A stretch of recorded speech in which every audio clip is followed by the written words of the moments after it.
Well, the team looks like it's probably pretty close to what you'd like to see out there in round one. Yeah, it's sort of, I guess over the last couple of weeks we're moving closer to the side that we'd like to see play.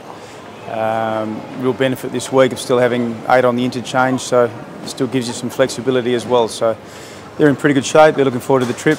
We've had a couple of good weeks and looking forward to keeping the momentum going. Schneider's one that we haven't seen and he hasn't been named. Where's he at? He'll play this week. He'll play for Sandringham tomorrow. Really happy with his progress. Was pretty keen to let me know this week that he was ready to go. But basically, look, he's healthy. He's had a really good block of training and he's not too far away now. Is one game in the VFL enough for him to be considered for round one? I haven't even thought about where his selection sits the following week. More importantly, after a really interrupted year, it's much bigger than just playing in round one for Adam. We want to make sure his preparation's really solid so he plays a whole year. We'll weigh that up next week. Does that come down to what happened with him last year? He missed so much footy at the start of the year because of the interrupted pre-season? Look, his pre-season wasn't too bad last year, but he had just a pretty intermittent run at it throughout the course of the year, and once you start chasing that, it's really hard to get it back. So we're very conscious of getting a good block of training into him. He's done that. He's now ready to play. Do even experienced players get sucked into the trap of building up round one? Is it a more important game than round two? So rushing themselves in? No, look, our build-up's been pretty measured. You're talking about round one. We haven't even really discussed round one at this point. We've got a game to play tomorrow, and in this game you can only focus on what's in front of you. So projections and speculation and looking too far forward is really wasted energy. So we've got a trip. We're looking forward to it. We want to play well tomorrow. The Giants have loaded up on a couple of their big guns as well. They've got Jonathan Patton and Jeremy Cameron and Giles back as well, so it is going to be a pretty decent hit up for you guys. Yeah, they got a good side in. Some really exciting young players, and we're really pleased that they're playing their full side. So we expect a really tough contest.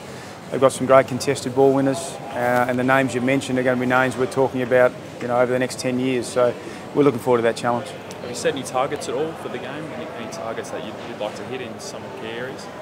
Our targets don't change week to week, so it's really doing the basics well again and again and again. So our real simple focuses, which will remain internal, certainly don't change because of the opponent that we're playing or because we're closer to round one. We're just looking for continual improvement. Disappointing to lose Dempster to the hamstring injury this game? Yeah, disappointing to lose any player at any time. Really pleasingly, he had another run again this morning, and we're really positive on his very early progression over the last week.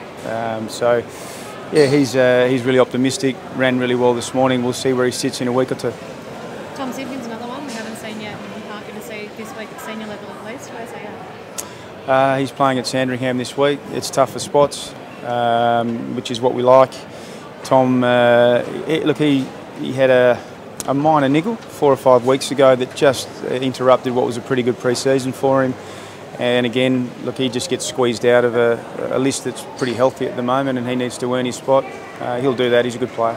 Will they play a full game for Sandringham, or are they kind of limited Schneider and Simpkins to kind of half games? Or? Snides will play, probably 70 minutes.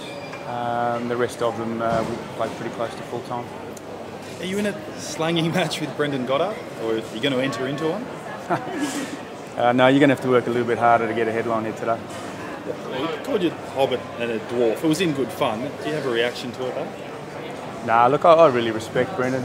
I gave him my word halfway through last year that I'd respect him no matter what decision he made, and I'll stand by that quite comfortably. He's pretty disappointed with your club president's comments, though, in The Age, saying that it was a bit of a holding the club to ransom. Do you have any thoughts on that at all? No, not particularly. Fair enough. Thanks, Scott. You did your best. Play well.